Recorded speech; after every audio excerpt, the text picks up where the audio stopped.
Dagan pa nating mga balita. Pakinggan po natin ang pag-uulat mula naman sa ating CMN roving reporter sa Mindanao.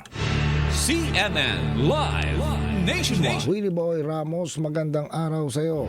Magandang araw din, Ariel. Magandang araw, Pilipinas. Mayong adlaw, mga taga Mindanao. Inumpisahan na ng MAFAR o ang Ministry of Agriculture, Fisheries and Agrarian Reform Bangsamoro Autonomous Region and Muslim Mindanao ang rehabilitasyon ng mga coral reefs sa Pagungan Island, bayan ng Sitangkay, Tawi-Tawi.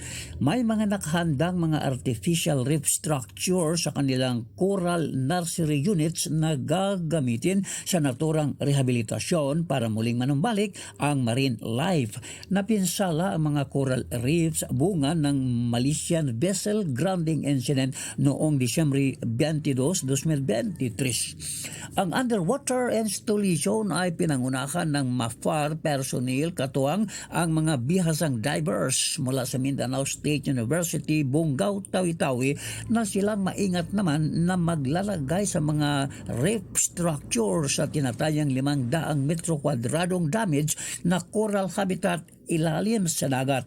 Samantala, ang Mindanao State University Bungaw Tawi-Tawi participation naman ay pinangunahan ni Dr. Richard Mualel, ang Vice Chancellor sa naturang universidad.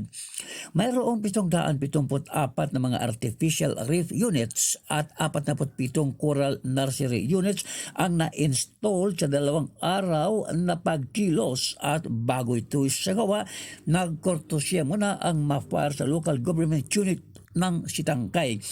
Mayroong isasagawang monitoring and assessment ang MAFAR pagkalipas ng 3 buwan upang malaman ang ginawang restoration. Well, Ramos, CNN roving reporter ng Mindanao Radyo Kalikasan ng City Base, nagulat ng live para sa CNN Pilipinas.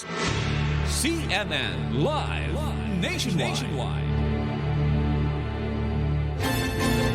Maraming salamat, Willie Boy Ramos, ang ating CMN roving reporter sa Mindanao. Samantala,